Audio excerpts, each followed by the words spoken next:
today in the Nous subdivision of the Donga Matun division in the north region of Cameroon, same time in Douala, Cameroon's economic capital city. Ladies and gentlemen, welcome to the primetime newscast on Equinoxe television with me. For me, I'm Sean Sander. In the aftermath of the October 12th presidential election, Cameroon is facing intense scrutiny for its handling of the post-election protests. Civil society organizations are speaking out against the alleged human rights abuses, arbitrary arrests, and excessive use of force. The call for justice are growing louder within and out of Cameroon, with prominent voices following that of bishops and the Pope to urge an end to the crisis. Today, the spotlight is Cameroon's leaders to address these concerns and restore calm across the national triangle. That is our top story tonight.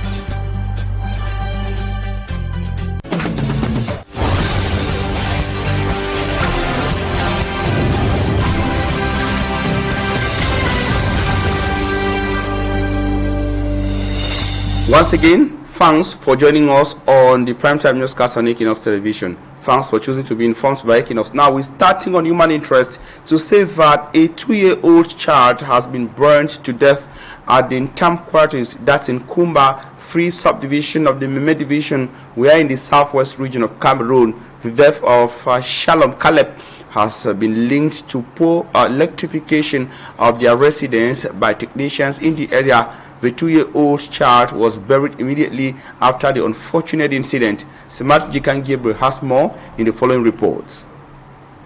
Mother in tears.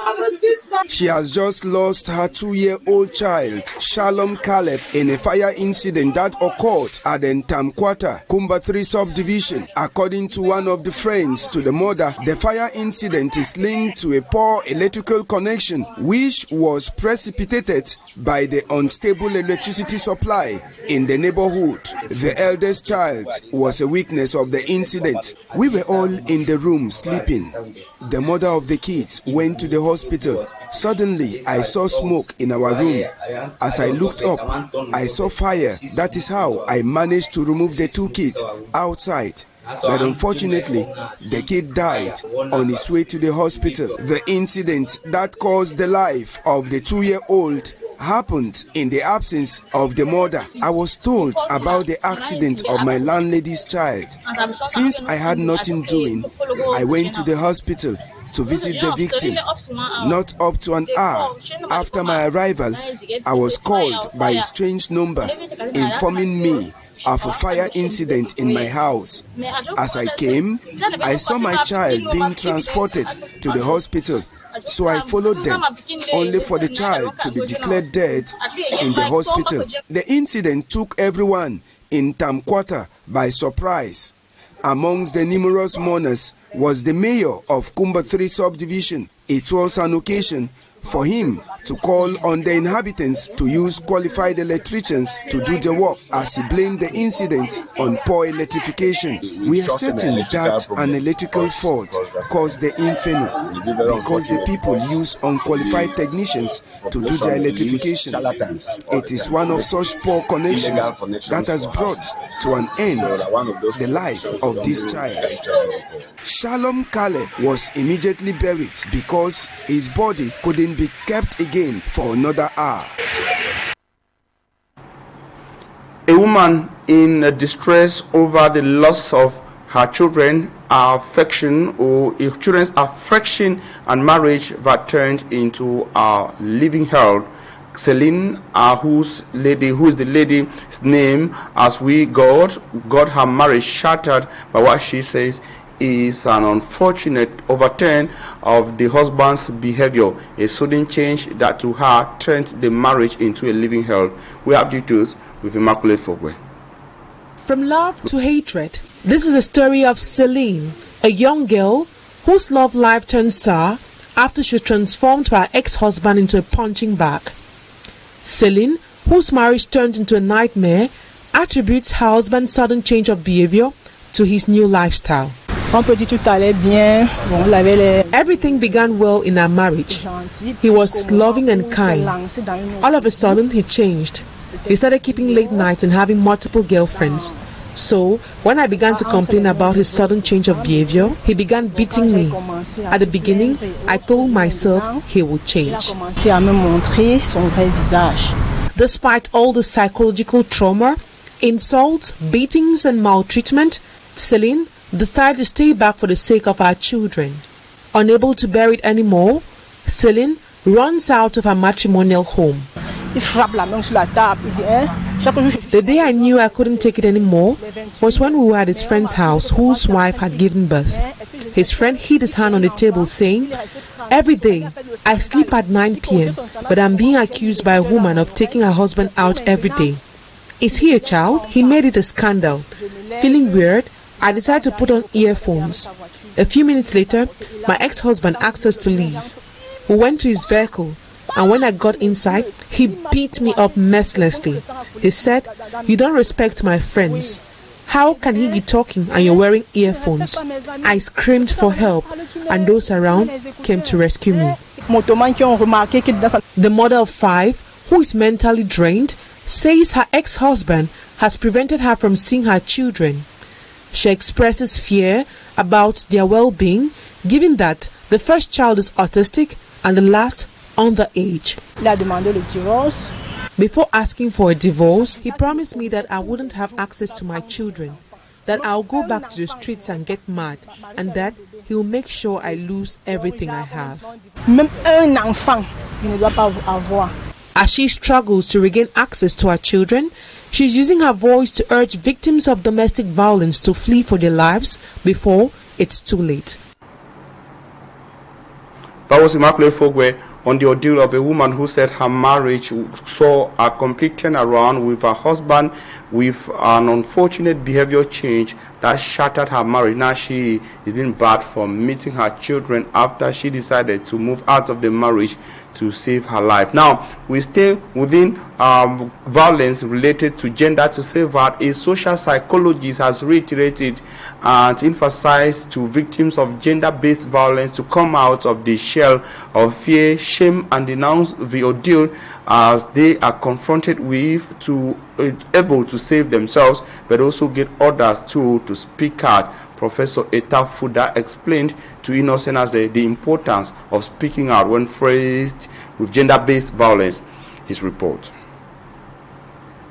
Gender-based violence keeps exploding in the Cameroonian society, with victims, particularly women, nursing silence over denunciation despite persistent sensitizations by human rights advocates and other stakeholders. This continuous silence is incomprehensible to many. The woman is built up with the idea that the man is superior, the man is this person that we have to respect and that we don't have to challenge. They are educated to be silent at the base, and then when she is facing gender-based violence, she is not able to express. Concealing violence suffered, the expert advises it is unhealthy. It brings upon victims a bulk of psychological and physical effects. As physical is concerned, we can have wound, losing organs or part of our body, but most of the time, psychological consequences that are depression, mental diseases,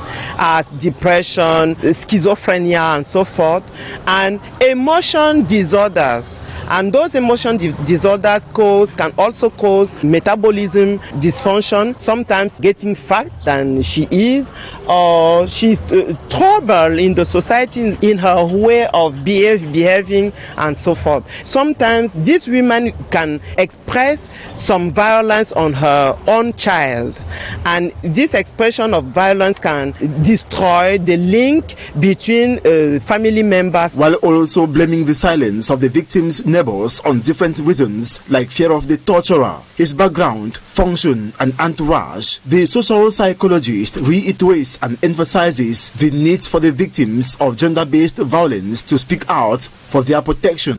Denunciation is the base. We have the Ministry of Social Affairs, we have the Ministry of Women Empowerment and Family. They are there for the women. The second type is the communication. Women have to know how to communicate in case of struggle, have to express herself when everything fall apart. And this way of communication is important instead of violence. She also encourages men who are victims of violence from their partners to follow suit. And on to politics. Stand Up for Cameroon civil society organization in an open letter has condemned the gross violation of human rights, arbitrary arrest and killings, as well as continuous detention of protesters all connected to the October 12th presidential election in Cameroon. Because of this, the civil society organization calls for the immediate release of those arrested and asks the government of Cameroon to launch an investigation, an open investigation, in order to restore calm and normalcy across the national triangle. We have details with Mala Glory. In a strong-worded document addressed to the Cameroonian authorities, Stand Up for Cameroon, a civil society organization dedicated to promote democracy, justice and human rights in Cameroon, recalls that since the disputed presidential elections of October 12, 2025, the country has been experiencing a political and security crisis. The civil society organization therefore condemns the violation of human rights reported by national and international organizations in Cameroon. It furthers that about 55 people were reported dead, nearly 2,000 people arbitrarily arrested, many still in detention, while others have been denied access to lawyers. Also insisting on the inhumane and degrading detention conditions in prison cells in Cameroon. The rights group also condemns the international legal frameworks. Stand Up for Cameroon, in the open letter signed on November 24, 2025, demand the immediate end of acts of torture, abductions, the release of all arbitrarily detained persons, open, independent, credible and public investigations into death, injuries, torture, suspected execution and disappearance of citizens. Restore the rule of law and constitutional freedoms. The civil society organization also calls on the United Nations to intensify monitoring and diplomatic pressure, while the African Union should fully engage in resolving the crisis in Cameroon. Bilateral and multilateral partners to condition cooperation on human rights. An international human rights organization to strengthen documents and advocacy. While waiting on the government authorities to react to the several calls from national and international organizations to free detainees and resolve the ongoing crisis in Cameroon, the population continue to live in uncertainty. The Martinez Zogo murder case was on hearing in Yaoundé, Cameroon's political capital city, some days ago, with shocking revelations by some of the persons called up to testify. Babla Jonathan has more in the following report. Called to testify in Monday's hearing of the Martinez Zogo capital murder affair at the Yaoundé military court, secret security agent Alain Ekasi said Martin Savom killed the journalist. He did not give more details to substantiate his claim. The indictment of the former mayor of Bibey in the Upper Senegal division stemmed from the fact that videos of the torture and murder of Martinez Zogo were found in his mobile telephone. Alain Ekasi was one of the bodyguards of the murdered journalist Martinez Zogo. Security inquiries revealed that he was with the journalist on the day he was murdered, but separated with him hours before the incident. He also accused Martin Savom of having masterminded the killing of the former bishop of Bafia, Benoit Bala, who was found dead in the Senegal River. Also, for the first part of the news, ladies and gentlemen, coming up is Talking Point. Stay with us.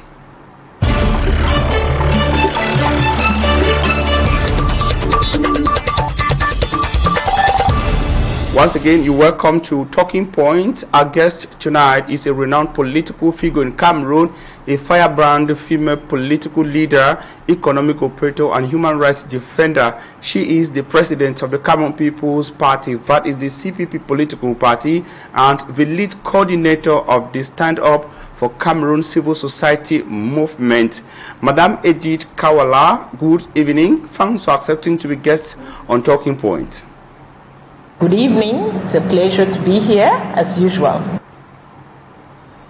Now, we are having you at a time when the civil society movement, wherein you are a lead coordinator, that is Stand Up for Cameroon, has addressed an open letter to Cameroonian authorities against what they say is a continuous and a disturbing violations of fundamental rights in Cameroon. Tell us what motivated this open letter in the form of a complaint. Motivated our open letter is the massive arrests that we have seen in the post-electoral crisis. Stand Up for Cameroon has supported a collective of lawyers, the Collective for Citizens Defense. We have also been to the detention centers, notably in Yaoundé and Douala ourselves, Bertois also, and we realize that there are close to 2,000 people under detention in this moment. We realize that these people, many of them, so many of them, give you credible stories that show that they were nowhere implicated in any destruction. Many of them were not even implicated in protest at all. Protest is a right in Cameroon. You have the right to protest. But many of these people were not involved at all.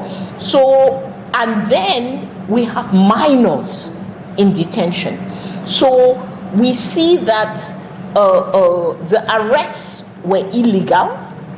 We see that the wrong people were arrested, and some of them have experienced torture.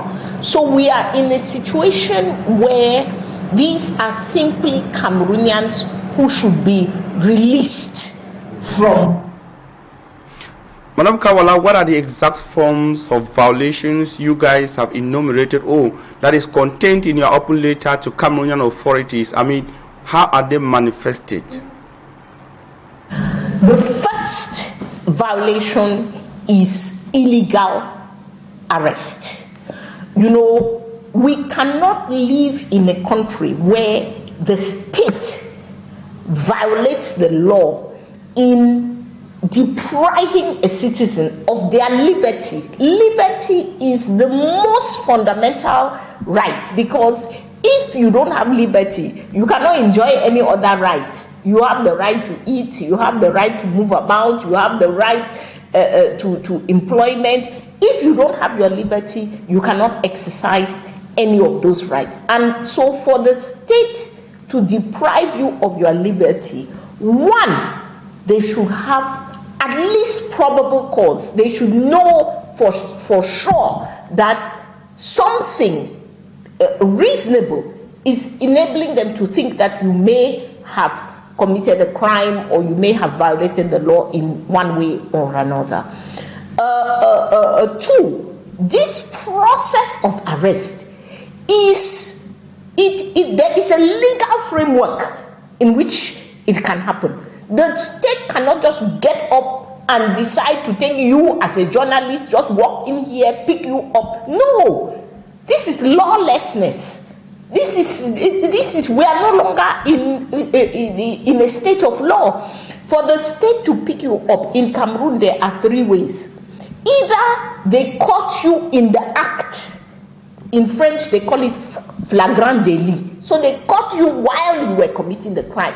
It is very normal for them to arrest you in such a situation. Or they gave you a convocation. You came to the police station, and in the course of their interrogation, they found probable cause. They found that probably you are somebody, then they can detain you. Or they went to a court to explain to a magistrate that this person, we suspect this person of XYZ. Here is our evidence. When they go to the magistrate, it cannot just be what is in their heads. They have to come with some evidence. Then the magistrate signs a warrant for your arrest.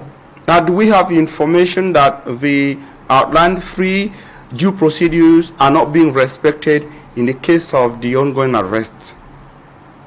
Here we are finding forces of law and order, forces that we are supposed to ensure our security, coming to people's houses in the middle of the night, picking people up on the street anyhow, why are they masked? Why are they coming in masked when they are coming to arrest citizens? Since this post-electoral crisis started, nobody has been found with a stick, talk less of a gun. We are not talking about people who are armed. We are not talking about people who can be harmful. So the law does not allow this. The law does not allow you to arrest a minor and detain them in the same place with adults. So all of these are violations. Maybe the last violation before I go get to you is torture. We have reports of torture. We have reports of people being in detention, and we know this system of torture. We have even seen it in videos. This whipping of the soles of your feet with a cutlass. We have seen it over and over again in Cameroon. It must stop. And then we have, at the level of Standing for Cameroon, we have at least 38 names of people who were killed by the forces of law and order.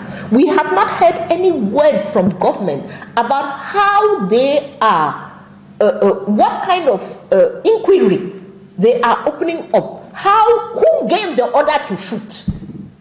Who gave that order to shoot? These were people who had no guns. These were people who gave that order for live bullets to be used in this situation. Cameroonians must know. Because you talk about violation, you kill somebody, you have ended their rights. They cannot get up from there and claim any right. Numbers, Edith Kawala, the state has not been very clear and explicit on the numbers of persons killed, the numbers arrested and detained in different detention centers in regions across the country. Now, tell us, what do we have at the level of Stand Up for Cameroon regarding those arrested and detained in different facilities across the country? Let us, in this question of numbers, let us first go to a deep violation which the state of Cameroon is doing. The state is the guarantor of your life and my life. The state is supposed to create conditions where your life is safe and secure, my life is safe and secure. They are the guarantor of your liberty and my liberty. When the state itself deprives us of liberty, of our liberties, they are still accountable for our lives. So the state cannot come and kidnap people. This is the work of Amba or Boko Haram. The state cannot behave like non-state armed groups. When the state arrests you, we cannot be looking for you left, right, and center. We don't know where you are. And so, what is this? The state is supposed to arrest if you have committed a crime. The state arrests you and says, Madam Kawala has been arrested for this reason. We suspect her of this. She is being taken to this location. Anybody who comes to that location should find my name there, registered as being interned in that location. So the absurdity of the Cameroonian state is that the state arrests people, then we start looking for them. As Stand Up for Cameroon, we have spent days, sometimes weeks, looking for somebody. This is unacceptable. It is unacceptable. The state is responsible, must have that person's name somewhere, should be able to tell us within 1 minute, we are looking for Madam Kawala, she is here, she is at this location. So the fact that the state itself has not given us numbers is problematic. Number two, now we have been on the field. What I can tell you, we can give you our full report, but what I can tell you, Douala New Bell, Douala has the greatest number of detainees. Douala New Bell has 270 detainees, of which 38 are minors, 26 are women. Douala Ngoma has 573 detainees. We do not have the exact proportion of minors, but just from having visited them, from looking at them, we can see that there is a significant percentage of minors. There are no women in Goma as far as we have been able to ascertain.